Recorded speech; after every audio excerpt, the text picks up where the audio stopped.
Ito na yung part 2. Kailangan kung bagsak sa drag link, di napapasayon. Kailangan na ayusin nila yon. Yung slack, yung tawag dito slack, yung gumagano'n dito sa ano, sa manubela. Locker arm yung tawag doon. Yung arm niya. Yung kailangan check up mo lahat dito sa ilalim, yung mga defect bago siya makapasa sa dito sa Saudi Saudi LTO.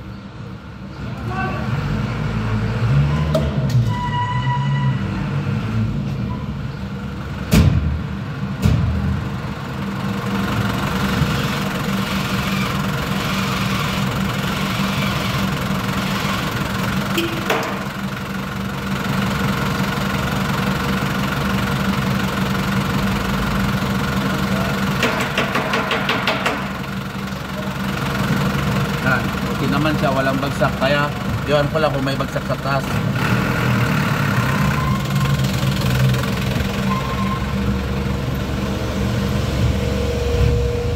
Nung isa ata pumasak. Ano to? 15 na basto, sunod-sunod. Ang minimum ng pag-check dito mga 5 minutes siyang sasakyan.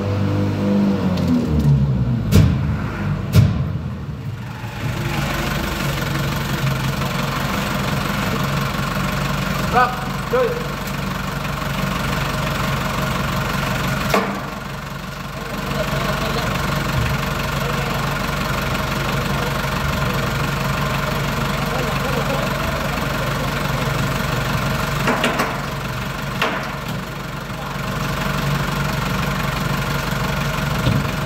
Dito kailangan kabisado mo yung mga bagsak dito sa ilalim. Pag hindi mo kabisado, mabagal ka ma-check. Kaya kailangan kabisado mo lahat yung mga ano dito, mga bagsak, yung mga, kasi yung mga halimbawa yung locker arm, tapos yung arm niya may mga ano yan, numero. Yung halimbawa yung mahabad na yon, yung arm niya meron yun. Tapos yung mga hose na mga preno, may ano yun, numero, may tawag doon. Kaya kailangan mabilis yung mata mo sa pag-check. Kasi once na meron kang na miss, yun, swerte ng ano, customer pag meron kang na miss na hindi nakita. Kaya dito kailangan pabilisan.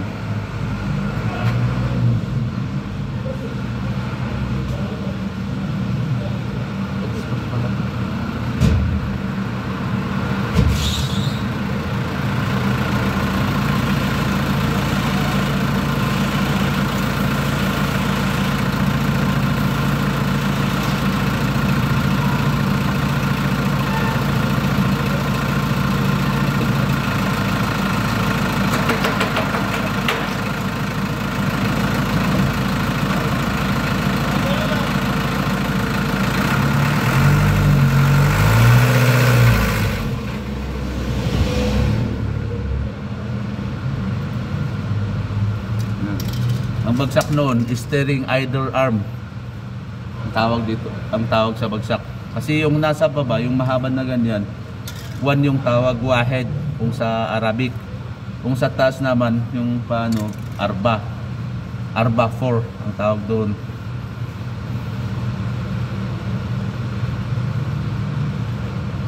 Steering ball joint ang tawag doon. Steering ball joint sa 1.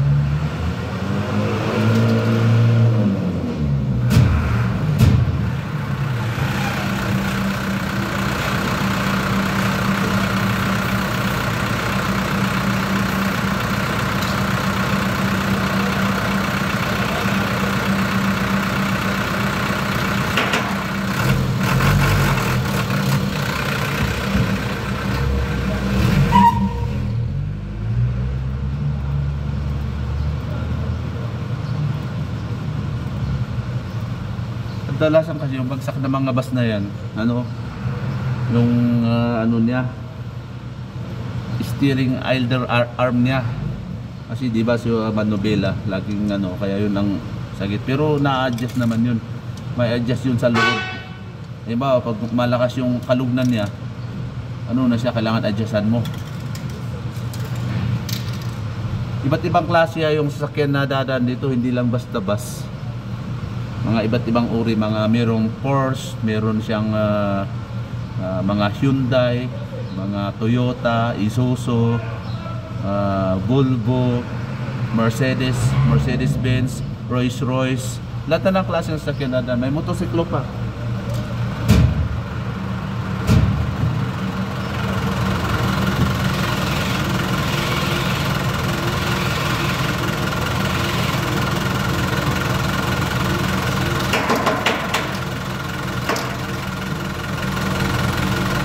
Yan po bilis.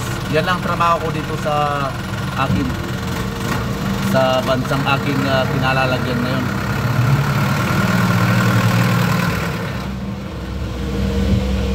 Yan. Halimbawa, yung mga mga matchichik up natin na iba, meron yung mga mamahaling sasakyan tulad ng mga Bugatti. Yan, yung mga pang-racing nila dito, yung mga bira kasing dadaan dito sa maliliit na estasyon na kinalayo. Pero sa Riyadh, sa main office, ang dami doon. Mga dami doon na mamahaling sasakyan, yung mga Hummer na yung mga gamit ng mga prinsipe. Tapos yung mga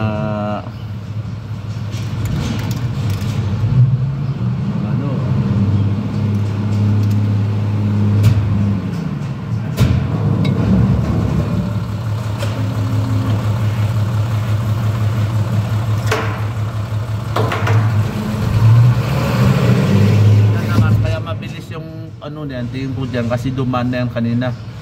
Chinik up ko yung bagsak mismo na binagsak ko kanina, kung inayos ba niya. Inayos niya, kaya yun lang ang titignan ko.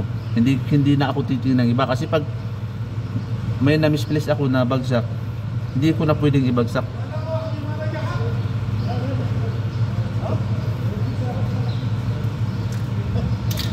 Yan.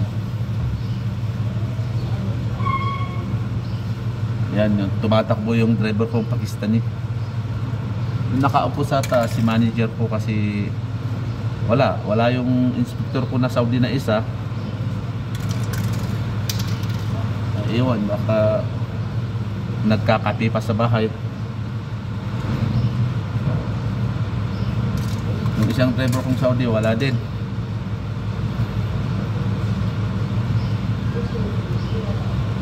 Lahat yan sa taas, sinisik up ilaw. Tapos yung diesel smoke. Ang pag diesel smoke pala dito sa KSA, hindi tulad ng ginagawa dyan sa Pilipinas na burburin mo lang hanggang sa lalabas yung usok. Hindi, mali yun. Masisira yung makina. Lang, 6 seconds lang yan. Tapos 2,000 yung RPM niya. Bibilang ka ng orasan mo ng 6 seconds. Tapos burn, pak, yun yan. Tapos 20 na naman. Tapos isasak, pero nakasaksak na yung prop doon, yung analyzer ng diesel. Halimbawa pag lumabas yun, hugutin mo lang yung resibo, hindi kaya automatic na dito sa control room sa taas na paglabas na ng resibo na malaki, yung malaki na LRI tawag doon, MBI inspection report.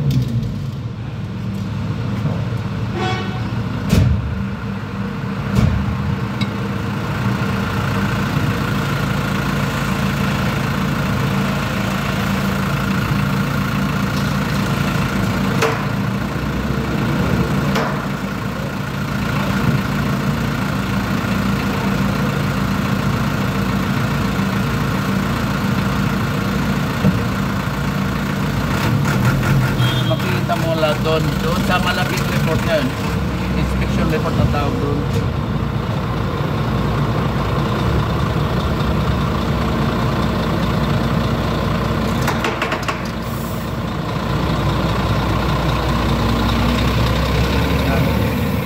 Pangatlong beses na yan bumalik kasi kanina hindi na inayos, kaya in-spray ako ulit yung bagsak. Pangatlong beses na yan. Hanggat hindi mo inayos yung isang sasakyan, hindi mo pwedeng ipas. Kailangan tawag doon, kailangan sida sabi nila, kailangan bagsak is bagsak. Walang ano rito, favoritism. Meron namang ano, sa akin naman, nagbibigay ako ng ano, konting consideration pag nakita ko na pwede kong ipasa. Hindi yung, hindi, kailangan ano, hindi ganyan, bawal yan. Kailangan medyo, tayo na sa public, mga ganito, bigyan mo ng consideration konti.